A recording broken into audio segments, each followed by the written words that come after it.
Okay Syaz, hari ni kita nak review sesuatu. Apa tu? Telekung Alwani. Wow. Okay, jom kita tengok Syaz. Daripada Siti Murni Yes, mestilah, of course. Okay, alright. Kita tengok dulu. Okay, jom kita buka Syaz. Okay.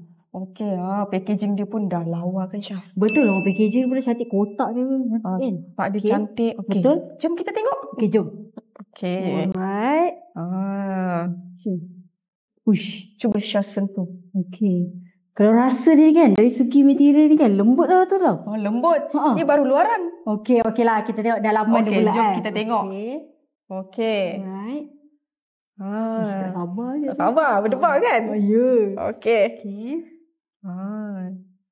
Excited tak? Excited lah. Ini kalau dapat ni kan. Ini kalau sesuai sangat lah. Kalau nak bagi dekat hadiah kan. Sebagai bagi ke ibu ke. Okay, boleh. Mak mertua ke. Ibu saudara kan. Mestilah. Okay. Okay, cuba Atul rasa pula. Apa perasaan Atul bila ni?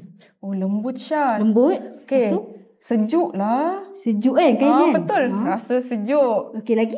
Okay. Dekat bahagian ni, getah ni nampak macam grape je dekat bahagian pinggang. Okay, cuba kita sikit. Okay, jom kita buka, kita tengok. Ush, ini bukaan. Wow, bukaan besar tu. Weh, betul Syaz. Wow. Okay, tadi badan besar kecil boleh pakai lah eh? Betul, boleh. Ni apa pula ni Syaz? Uish, ada poket lah. Ada poket rahsia.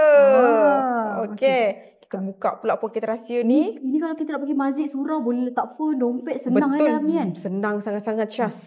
Kita tengok bahagian kepala. Bahagian kepala dia. Syaz, ni bukan Inner Siti Murni ke? Okay, kalau kita rasa material dia kan?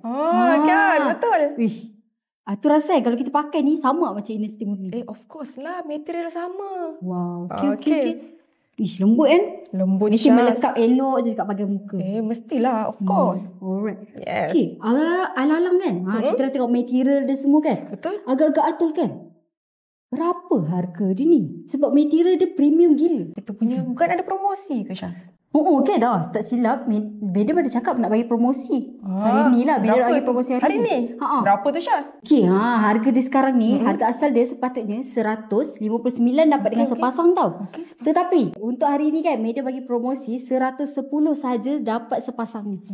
Selalunya 110 tu kena ambil 6 pasang dulu baru dapat. Wow. Sangat berbaloi lah Syaz. Ya betul. Okay. Tahu tak cara dia nak dapat macam mana? Macam mana? Okay. Kalau nak dapatkan telekung Siti Murni ni, boleh pergi ke www.sitimurni.my. Jangan lupa dapatkan.